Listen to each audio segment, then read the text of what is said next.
one of the problems, the difficult problems, is when you look at two options. So you've identified two options, for instance, as we looked at your customer service and your sales, and neither is a clear winner, or neither has clear advantages over the other. In other words, both options, well, gosh, it's half of one, half of the other. And when it's not clear, then you come to that. Those are the really hard ones. At a certain point, if it's not an issue of getting more information, it's just a fuzzy issue, then what you do is you make a decision. And you go with the decision. You don't postpone it forever, because you're not going to get progress, and the indecision will bring you no progress.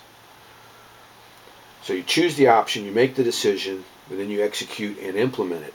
If it's one of those decisions where you're not sure it's 50-50, or maybe your judgment was poor, you'll pick that up when you evaluate the results. Now, that is, one of the real, I think, business changes that's come out of Silicon Valley. Instead of analyzing or whiteboarding or getting too much involved in the planning, the idea is you do the best you can with what you have in that time frame, and then you do it. You put it in place. And then from that you get feedback, you see the results. Then you can refine your approach, or change your approach, or redo it.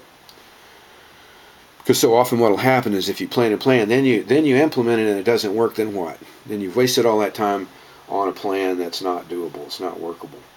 So what you do in Silicon Valley is you actually get the feedback from that, and you refine and you make it better. So then that's how these companies develop so fast. If they're not sure, they just go ahead and do it.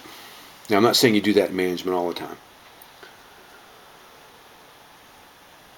And the last I would say, in this whole process here, you practice, practice, practice. The more you do it, the better you get at it, the better your people skills become, your employee development skills, and your own individual perception. Practice, practice, practice.